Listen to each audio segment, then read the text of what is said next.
Excelencia, quiero pedirle permiso porque he preparado un PowerPoint. Soy enemigo de estas presentaciones, pero en este caso específico es importante precisarles esto. Vamos a empezar por que estamos enfrentando un mito. Y como dijo George Orwell, los mitos en los que se cree tienden a hacerse realidad, y aquí se ha hecho realidad. En la jurisprudencia y en la práctica, el mito de la retroactividad de las normas de derecho penal internacional. Y me propongo ante ustedes, sus excelencias, derribar ese mito. Vamos a empezar por la evolución del crimen contra la humanidad. 8 de agosto de 1945, The Charter of London, el Estatuto del Tribunal Militar Internacional de Nuremberg, artículo 6C. ¿Qué nos dice? Habla de los crímenes atroces, asesinatos, deportaciones, esclavización, etcétera, que se cometen en ejecución de aquellos crímenes que sean competencia del tribunal o en relación con los mismos, constituyan o no una vulneración de la legislación interna del país donde se perpetraron. Y aquí surge el gran problema. A partir de esta declaración se ha creído que el principio de legalidad no existe en el derecho penal internacional. Y ese es un gravísimo error. Y es un gravísimo error porque si ustedes revisan el pronunciamiento de la única sentencia del Tribunal de Nuremberg, porque no hay que confundir los tribunales que se instalaron en Nuremberg como consecuencia de la Ley de Control Aliado número 10, que es otra cosa. El Tribunal de Nuremberg fue uno solo y tuvo un solo juicio y una sola sentencia. Esto nos dijo: para constituir crímenes de lesa humanidad, los actos invocados antes del estallido de la guerra deben haber ocurrido en ejecución de cualquier crimen de la competencia del tribunal o en conexión con él. El tribunal opina que por repugnantes y horribles que fueron muchos de estos crímenes, no se ha demostrado satisfactoriamente que se cometieran en ejecución de cualquiera de estos crímenes o en conexión con ellos. Punto. El principio de legalidad estuvo allí desde el comienzo. Y el Tribunal de Nuremberg, rechazando la posición del fiscal Jackson, que pedía condenar los actos producidos antes del 1 de septiembre de 1939, le dijo: no, señor. Y después voy a explicar por qué, porque lo dice expresamente el tribunal. Estas normas esta es la práctica, la primera práctica en materia de derecho penal internacional, sus excelencias. Vamos a ver qué ocurre. El 11 de diciembre de 1946 se aprueba la resolución 95-1 de la Asamblea General de Naciones Unidas, que consagra o reconoce los principios establecidos por el Estatuto del Tribunal de Nuremberg y la sentencia de su tribunal como principios generales de derecho público internacional. Pero le encarga a la Comisión de Derecho Internacional su redacción. Y en 1950, el 31 de diciembre de 1950, se aprueban los principios que son elaborados por la Comisión de Derecho Internacional. El principio segundo es que las responsabilidades penales en crímenes internacionales se pueden tomar sin que, aunque no estén consignadas en el derecho interno. Yo acompaño esa posición. Pero hay algo más que nos dice. Y en el principio sexto se define qué cosa es un crimen contra la humanidad. Y nos dice lo siguiente: son asesinato, exterminio, esclavización, no vamos a seguir haciendo la lista, cuando tales actos sean cometidos o tales persecuciones sean llevadas a cabo al perpetrar un delito contra la paz o un crimen de guerra o en relación con él. Esta es la opinio iuris. En ese instante surge la norma consuetudinaria de derecho penal internacional, que además se eleva a la condición de ius cogens por el pronunciamiento de la Asamblea de Naciones Unidas. ¿Qué ocurre aquí? Que la propia Comisión de Derecho Internacional, al elaborar los principios de Nuremberg, en su reporte a la Asamblea, en los fundamentos 122 y 123 dice esto, que es muy importante. El tribunal, sin embargo, no excluyó por ello la posibilidad de que los delitos contra la humanidad hubieran podido cometerse también antes de la guerra. 123. En su definición de los delitos contra la humanidad, la Comisión ha omitido la expresión antes de la guerra o durante ella, que figura en el inciso C del artículo 6 del Estatuto del Tribunal de Nuremberg, porque esa expresión se refería a una guerra determinada, a la guerra de 1939. Pero escuchen esto, que es muy importante. Su omisión no significa que la Comisión estime que solo durante una guerra puedan cometerse delitos contra la humanidad. Por el contrario, la Comisión opina que tales delitos pueden existir antes de una guerra en conexión con delitos contra la paz. Terminó el asunto. De ahí saltamos a la Convención sobre Imprescriptibilidad, porque todo el mundo dice, no, pero es retroactivo, no, dice en todo tiempo lugar. Pero veamos lo que dice, a dónde nos remite la Convención, porque nunca se la lee completa. Inciso B del artículo 1. Los crímenes contra la humanidad cometidos tanto en tiempo de guerra como en tiempo de paz, ya tenemos claro qué es tiempo de guerra y tiempo de paz, según la definición dada por el Estatuto del Tribunal Militar Internacional de Nuremberg de 8 de agosto de 1945 y confirmada por las resoluciones de la Asamblea General de Naciones Unidas 3 primera del 13 de febrero de 1946, 95.1 del 11 de diciembre de 1946. Es decir, bajo los principios de Nuremberg, que establecen qué cosa es un crimen contra la humanidad y por lo tanto cuál es el acto imprescriptible. De allí hay un silencio muy largo que se da hasta el Estatuto del Tribunal de la Antigua Yugoslavia, donde surge el concepto de que se puede dar estos crímenes en un contexto de conflicto armado internacional y conflicto armado no internacional. Y aquí surge otra discusión que es importante tener presente, y es cuándo hay un conflicto armado no internacional, y para eso tenemos que ir al protocolo segundo adicional a la Convención de Ginebra de 1949, firmado en 1977, que nos dice, avancemos por favor, que nos dice textualmente lo siguiente, mientras ubicamos la diapositiva. Artículo 1, inciso 2. El presente protocolo no se aplica, pero al empezar comienzo el número 1 dice, el presente protocolo que desarrolla y completa el artículo 3 común a los convenios de Ginebra de 12 de agosto de 1949 sin modificar sus actuales condiciones de aplicación. El presente protocolo no se aplicará a las situaciones de tensiones internas y de disturbios interiores tales como los motines, los actos esporádicos y aislados de violencia y otros actos análogos que no son conflictos armados. Tribunal Penal Internacional para la Antigua Yugoslavia, en el caso Duško Tadić, dice que no configuran conflicto armado no internacional el bandolerismo, las insurrecciones de corta duración y baja organización y las actividades terroristas. No pueden configurar de acuerdo al artículo 1 del protocolo segundo adicional a las convenciones de Ginebra. Avancemos porque luego llegamos a Ruanda y en Ruanda tenemos que hay un actus reus, que es la persecución, los asesinatos, etcétera, y hay una mens rea, la discriminación. Aquí surge por primera vez el concepto de sistemático generalizado, 1994. Pasamos finalmente al Estatuto de Roma, y el Estatuto de Roma habla de ataque sistemático o generalizado contra población civil con conocimiento del ataque. Eso es el derecho penal internacional. Hay principio de legalidad, lo he establecido así, pero surge desde el principio. Avancemos. Avancemos más, por favor.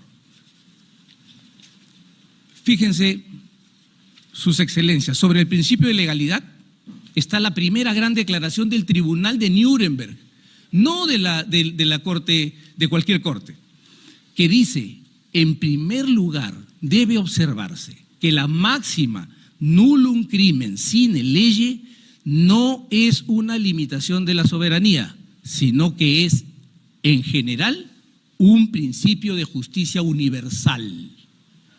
Reconoce el estatus de jus cogens, de la no retroactividad de las normas penales. Y entonces, sus excelencias, no es que no había, sí hay principio de legalidad, pero si había alguna duda, en 1948, el 10 de diciembre, en el artículo 11 de la Declaración Universal de los Derechos Humanos, que nos remite a nuestra cuarta disposición final, que se ha invocado aquí, establecen el principio de irretroactividad de las normas penales, aún contemplando la penalización por normas internacionales. En el Pacto Internacional de Derechos Civiles y Políticos, artículo 15. En la Convención Americana de Derechos Humanos, artículo 9. ¿Es igual el principio de legalidad penal en el derecho penal internacional y en el derecho penal nacional? No, sus señorías, las exigencias son distintas. Para el nacional, ley previa, escrita, cierta y estricta. Pero no hay legislador centralizado en el derecho internacional. Hay además normas de derecho consuetudinario y normas de derecho convencional. ¿Cómo opera entonces? Como lo explica Cherif Bassiouni, el padrino del derecho penal internacional. Le ruego, su señoría, que su excelencia, por la trascendencia del tema, me permita terminar de entregar esta información para el tribunal. Entonces, Cherif Bassiouni dice, obviamente no hay un legislador centralizado. Entonces el nullum pena sine lege se convierte en nullum pena sine iure, es decir, si no hay una norma general de derecho. ¿Cuál es la norma general de derecho? Ahí entramos al punto central. El Tribunal Penal Internacional para la antigua Yugoslavia, siguiendo la doctrina del Tribunal Europeo de los Derechos Humanos, dice en el derecho internacional el principio de legalidad penal se aclimata con dos exigencias: accesibilidad y previsibilidad. Accessibility and forcibility. Es lo que dice el tribunal. ¿Cómo lo define? Así, que el principio de legalidad exige que el delito imputado esté establecido en una norma que sea accesible, es decir, que exista y que yo pueda conocerla, aunque sea consuetudinaria, y que sea previsible que la conducta en cuestión pueda ser sancionada penalmente en el momento en que supuestamente se cometió el delito. Eso es todo lo que pedimos. Pregunta, entre 1980 y 1993, antes del Tribunal de la antigua Yugoslavia, ¿cuál era la norma a la que se podía acceder? Se los he explicado. La norma de ius cogens estaba conformada por los 7 principios de Nuremberg. Entre los 7 principios de Nuremberg no está la retroactividad de las normas penales internacionales, sino todo lo contrario, como lo he demostrado a partir de la sentencia del Tribunal de Nuremberg. ¿Qué más hay en esto?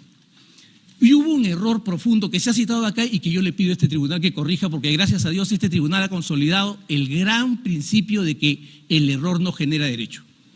Se cometió un gravísimo error en la sentencia 24/2010, acción de inconstitucionalidad, y les pido que contemplen el error.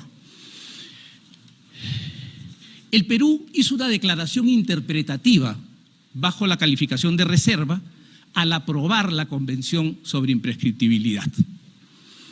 Y dijo esto: de conformidad con el artículo 103 de su Constitución, el Estado peruano se adhiere a la Convención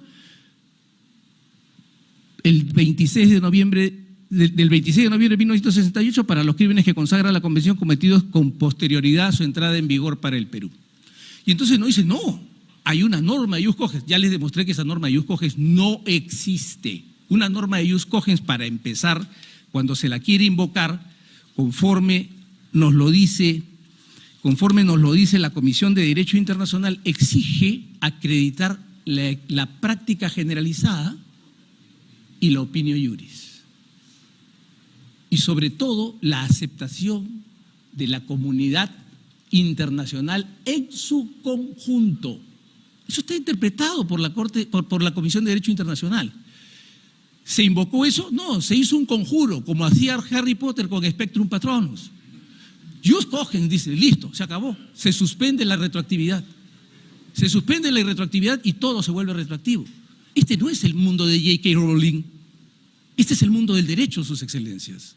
Y entonces, en el mundo del derecho, encontramos que los tratados internacionales, y no lo digo yo, lo dice la Convención de Viena sobre el derecho de los tratados, en el artículo 28 se señala que las disposiciones de un tratado no obligarán a una parte respecto de ningún acto o hecho que haya tenido lugar con anterioridad a la fecha de entrada en vigor del tratado para esa parte, ni de ninguna situación que en esa fecha haya dejado de existir, salvo que una intención diferente se desprenda del tratado o conste de otro modo.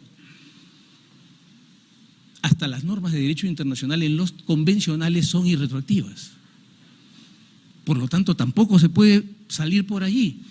Y las reservas, sus excelencias, tienen una guía aprobada por la Comisión de Derecho Internacional, elaborada por una persona que además debe estar guardada en nuestro corazón, el gran jurista Alain Pelé, nuestro abogado defensor ante la Corte Internacional de Justicia. Y en ese reporte, en esa guía se consagra un tema muy importante que se olvidó al hacer la resolución 24/2010, que se aplicó las normas de derecho nacional. No puedo controlar porque han pasado más de 6 años, pero puedo aplicar control difuso en un acto de control concentrado, heterodoxo, pero bueno, nunca se sabe. El punto central es que el efecto de las reservas es, primero hay un procedimiento, yo planteo una reserva, tienen 1 año para objetarla las partes del tratado. Voy a darles un dato importante. México hizo una declaración interpretativa exactamente idéntica a la peruana al incorporarse a la convención. Y nunca nadie ha dicho que viola ninguna norma de ius cogens. Su Suprema Corte de Justicia Nacional no se ha atrevido a tocar eso. ¿Por qué? Porque después que pasa 1 año, la reserva se entiende aceptada, pero el efecto de la aceptación, guía práctica sobre la reserva de los tratados, la aceptación, salvo que el tratado disponga otra cosa, carácter definitivo, la aceptación de una reserva, punto 2.8.13, la aceptación de una reserva no podrá ser modificada y la convierte en definitiva. Es decir, al momento que el Tribunal Constitucional de aquel entonces decidió pronunciarse sobre la reserva peruana, esa reserva era intocable y carecía de competencia para pronunciarse sobre ello, y ese grave error histórico tiene que corregirse. ¿A dónde va toda esta argumentación, sus excelencias? A un punto además que resulta central. Si fuera cierta la tesis de que existe una norma de ius cogens que manda la retroactividad obligatoria de las normas penales internacionales, el Estatuto de la Corte Penal Internacional de Roma sería nulo, de acuerdo al artículo 53 de la Convención de Viena sobre el Derecho a los Tratados, que dice que son nulos los tratados que se pactan contra las normas imperativas e inderogables que son admitidas como norma de ius cogens. ¿Por qué? Porque el Estatuto de Roma, artículo 22, recoge el nullum crimen sine lege, nadie será penalmente responsable de conformidad con el presente estatuto a menos que la conducta de que se trate en el momento en que tiene lugar sea crimen de la competencia de la Corte. Artículo 23, nullum pena sine lege, quien sea declarado culpable por la Corte únicamente podrá ser penado de conformidad con el presente estatuto. Artículo 24, irretroactividad ratione personae, nadie será penalmente responsable de conformidad con el presente estatuto por una conducta anterior a su entrada en vigor. ¿Es nulo el estatuto de la Corte Penal Internacional? Acabamos de escucharlo. Sus excelencias, es el momento de reparar, de desaparecer un mito. Es el momento de poner un mito a trasluz de la ciencia, y tomo para esto una frase de Popper: la ciencia debe comenzar con los mitos y con la crítica de los mitos. ¿Han escuchado ustedes la crítica a este mito? No fundado en las opiniones del doctor Humberto Abanto, sino en las opiniones del Tribunal de Nuremberg, del Tribunal para la Antigua Yugoslavia, de la Comisión de Derecho Internacional y de todo lo que por Dios hemos llamado el derecho penal de la Ilustración. Por estos fundamentos, respetuosamente, sus excelencias, podrán comprobar ustedes que ninguno de los artículos de la Ley 32.107 contraviene ni la Constitución ni los tratados internacionales, y que hay que tener claro que al tiempo de los hechos, en el Perú no se cometió ningún crimen, por atroz que haya sido, por horrible y cruel que pueda haber sido, que pueda calificar dentro de la tipología construida por el Estatuto del Tribunal Internacional de Nuremberg y por los principios de Nuremberg. Por estos fundamentos solicito desestimar la demanda de inconstitucionalidad. Gracias. Muy bien, muchas gracias. Pasamos ahora